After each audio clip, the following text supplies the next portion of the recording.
Well, hello, Greg. Good to see you. Reed, I am thrilled to be here with you in Denver, Colorado today. I'm talking to a bunch of Hay House authors, and I'm asking about their spiritual practice, like what they used to do, what they do now, how it's changed, how it's affected their life. We'd just love to hear and learn from what you've learned in the past. People ask me this question a lot about a personal practice that I maintain in my life because they've seen my schedules and they know we're traveling a lot. They say, how do you keep up with, with the schedules and the changes in the diet and the exercise and all the sleep and the routines and all that. So I think for me, spiritual practice is less about something that I do each day, and it's more about something that I live every day. And I learned that important distinction through my time that I've spent with the ancient, the indigenous peoples throughout the world, the bulk of my adult life. I've researched with some of the most amazing people from the monks and the nuns in the monasteries of Tibet and Bolivia and Peru and India and China and all through the desert Southwest and native traditions, because I want to learn from these people how they have learned to maintain their practices in their lives in the face of some of the greatest change in 5,000 years of recorded history. So I've learned on a number of levels. One of the first things I've learned is that nothing else makes much sense until we learn to honor our physical bodies. Because without the physical body, nothing else is going to make much sense. So diet and exercise, I learned in 1986.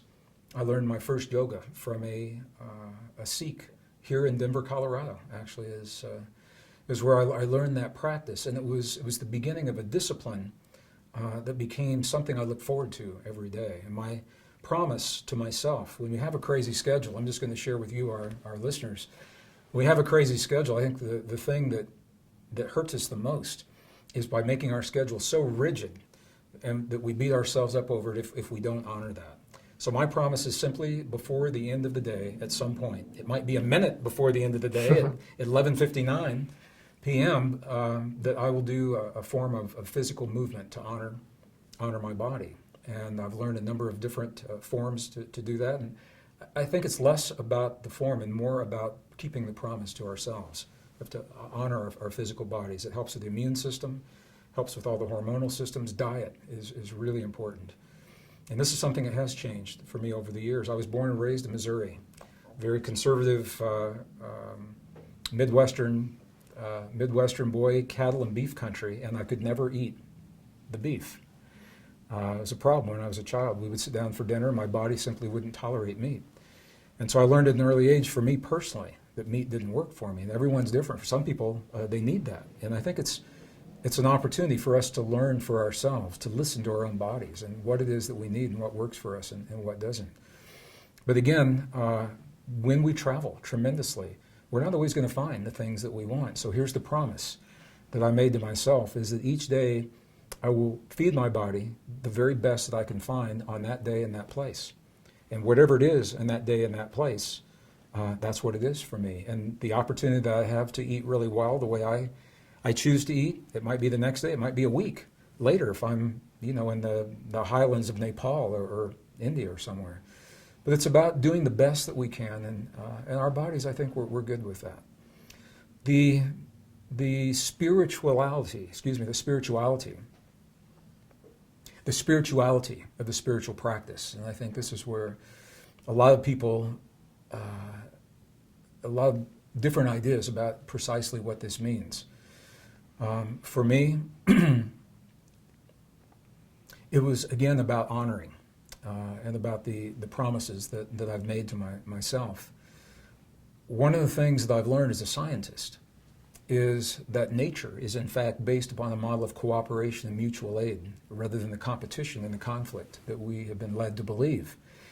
And that's important to know because we have been steeped in our society to view ourselves as separate from our world, one another, and our bodies. And when it comes to making decisions in our lives, we've each asked ourselves a very simple question based on those false assumptions. The question is, what can I get from the world that exists? What's in it for me? It makes sense if we did live in the world of separation, but we do not live in that world.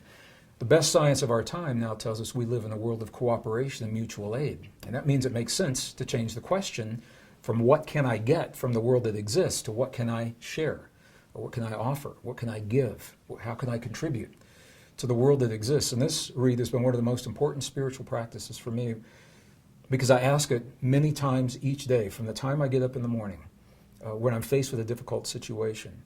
If there's someone that we're not seeing eye to eye, what I'll ask myself is, what can I contribute in this moment? What can I give? What can I share?